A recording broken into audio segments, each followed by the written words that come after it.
Now, let us welcome the first speaker. She is Ms. Yuki Murakami.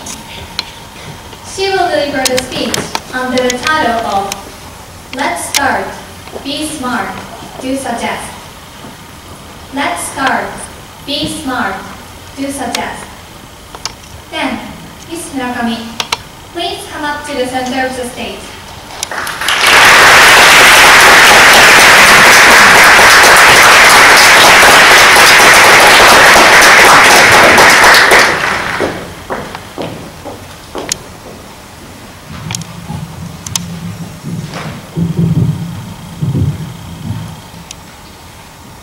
Thank you, Master of Ceremonies, distinguished judges, and questioner. Good afternoon, everyone. As you know, tomorrow is a general election day. Are you going to vote? Well, I'm not going, because unfortunately, I'm not old enough. So, ladies and gentlemen, today, related to the election, I would like to ask you one question. What do you think about restarting nuclear power plants? I'm against restarting. Regarding the Fukushima tragedy, there still remain various problems. Namely, why it happened, whose responsibility it was, and what will happen in the future. So now, I'd like to introduce Mr. Kenichi Kwassui.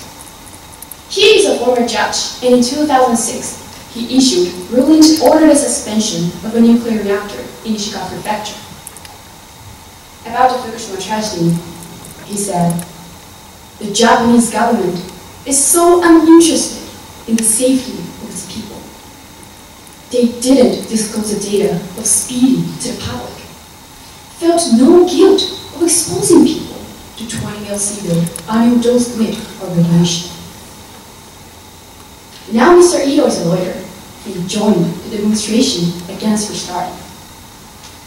Like him, I am against restarting. While nuclear energy is inaccessible, an excessive blackout is something we worry about.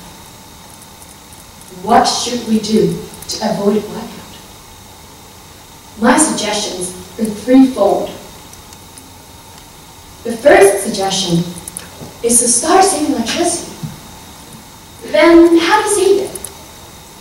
The key to the electricity conservation lies in the daily action.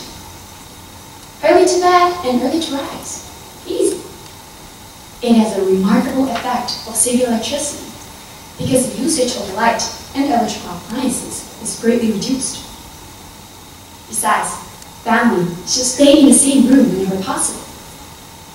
This will diminish excessive energy use.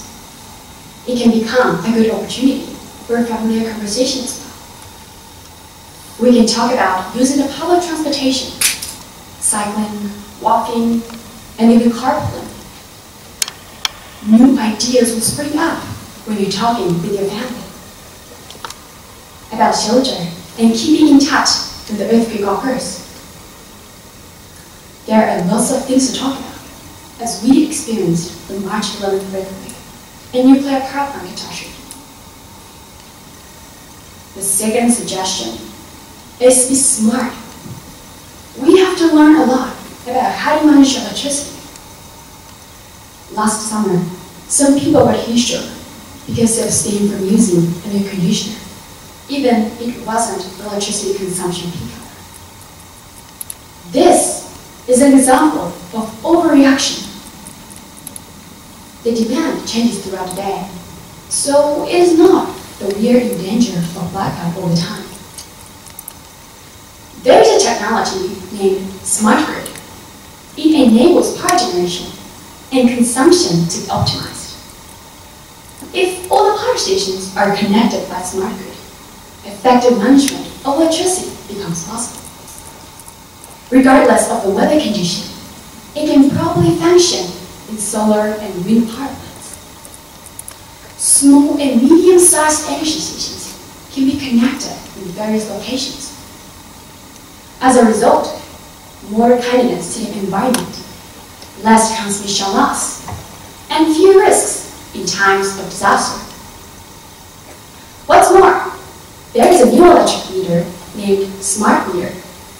It performs automatic energy saving when home electronic equipment is wired on a network. It automatically transmits unused electricity from the solar panel systems to electric power companies. Furthermore, there are geothermal and ocean current power generations and methane hydrate. We have many newly advanced generating technologies and management systems. Which one to adopt and which one to discontinue? We must be smart enough to decide on the best possible option. The third suggestion is to suggest ideas of our own. Formerly, only a few restricted people participated in this decision-making process, and nuclear energy project was propelled.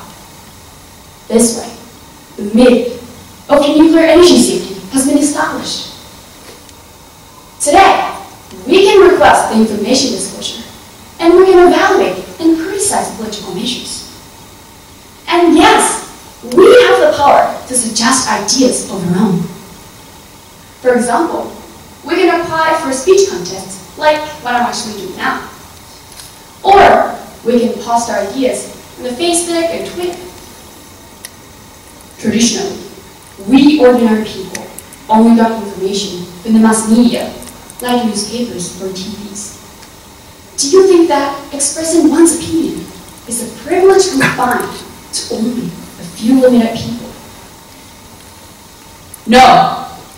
The internet is changing the situation.